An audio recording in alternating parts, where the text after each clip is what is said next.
TV 20 Kannada ವಾಹಿನಿಗೆ ಸ್ವಾಗತ. ರಾಮದುರ್ಗ ತಾಲೂಕಿನ ಘಟಕನೂರ ಗ್ರಾಮದ ಹತ್ತಿರದ ಸೇತುವೆ ಮೇಲೆ ಚಲಿಸುತ್ತಾ ಇದ್ದ ಕಾರು ಚಾಲಕನ ನಿಯಂತ್ರಣ ತಪ್ಪಿ ಮಲಪ್ರಭಾ ನದಿಗೆ ಉರುಳಿ ಬಿದ್ದ ಘಟನೆ ಮಂಗಳವಾರ ರಾತ್ರಿ ಘಟಕನೂರ ಗ್ರಾಮದ ಹತ್ತಿರ ಘಟನೆ ಜರುಗಿದೆ. ಕಾರಲ್ಲಿ ನರಗುಂದ ತಾಲೂಕಿನ ನಿವಾಸಿ ಮನೋಜ್ ಹಿರೇಹಳ್ಳ ಅಂತ ಹೇಳಲಾಗ್ತಾ ಇದೆ. ನರಗುಂದ ತಾಲೂಕಿನ ಮನೋಜ್ ಹಿರೇಹಳ್ಳ ಅವರು ಪ್ರಯಾಣಿಸ್ತಾ ಇದ್ರು. ಇನ್ನು ಕಾರು ನೀರಿಗೆ ಬಿದ್ದ ನಂತರ ಮನೋಜ್ ಹಿರೇಹಳ್ಳ ಅವರು ಕಾರಿನಿಂದ ಹೊರಬಂದು ಮುಳುಗಿದ ಕಾರಿನಿಂದ ಈಜಿ ದಡವನ್ನ ಸೇರಿ ಜೀವ ಉಳಿಸಿಕೊಂಡಿದ್ದಾರೆ. ರಾಮದುರ್ಗ ಪೊಲೀಸ್ ಠಾಣಾ ವ್ಯಾಪ್ತಿಯಲ್ಲಿ ಘಟನೆ ಜರುಗಿದೆ.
ನಮ್ದು ನರಗುಂದ ರೀ.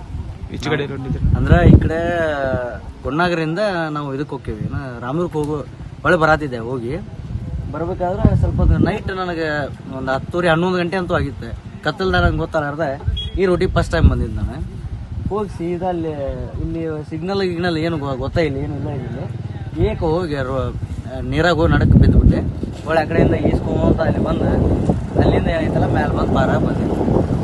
ವೀರೇಶ್ ಬೆಣಚಿನ ಮರಡಿ ಮಾಡ ಟಿವಿ 20 ಕನ್ನಡ ರಾಮದುರ್ಗ. ಕನ್ನಡಿಗರ ಮೆಚ್ಚಿನ ನಿಮ್ಮ ಟಿವಿ 20 ಕನ್ನಡ ವಾಹಿನಿ ಇದೀಗ ಟಿವಿಯಲ್ಲಿ ಲಭ್ಯ. ಕರ್ನಾಟಕ ಮತ್ತು ದೇಶ ವಿದೇಶದ 360 ಡಿಗ್ರಿ ಸುದ್ದಿ ವಿವರವನ್ನ ಪಡೆಯುವುದಕ್ಕೆ ಟಿವಿ 20 ವಾಹಿನಿಯನ್ನು ಲೈಕ್ ಮಾಡಿ, ವಿಡಿಯೋಗಳನ್ನು ಶೇರ್ ಮಾಡಿ, ಕಮೆಂಟ್ ಮಾಡಿ, ಸಬ್ಸ್ಕ್ರೈಬ್ ಮಾಡಿ.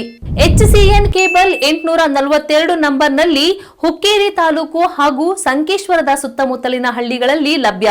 PCN ಕೇಬಲ್ 129 ನಂಬರ್ನಲ್ಲಿ ಹಾರುಗೆರೆ ಸುತ್ತಮುತ್ತಲಿನ ಹಳ್ಳಿಗಳಲ್ಲಿ ಲಭ್ಯ. ರಾಯಬಾಗ್ ಡಿಜಿಟಲ್ ಚಾನೆಲ್ ಕೇಬಲ್ 80ನೇ ನಂಬರ್ನಲ್ಲಿ ರಾಯಬಾಗ ತಾಲೂಕಿನ ಸುತ್ತಮುತ್ತಲಿನ ಹಳ್ಳಿಗಳಲ್ಲಿ ಲಭ್ಯ. UDCN ಕೇಬಲ್ ನೆಟ್ವರ್ಕ್ ಉಗಾರ ಸುತ್ತಮುತ್ತಲಿನ ಹಳ್ಳಿಗಳಲ್ಲಿ ನಿಮ್ಮ ಟಿವಿ 20 ಕನ್ನಡ ವಾಹಿನಿಯೂ ಲಭ್ಯ.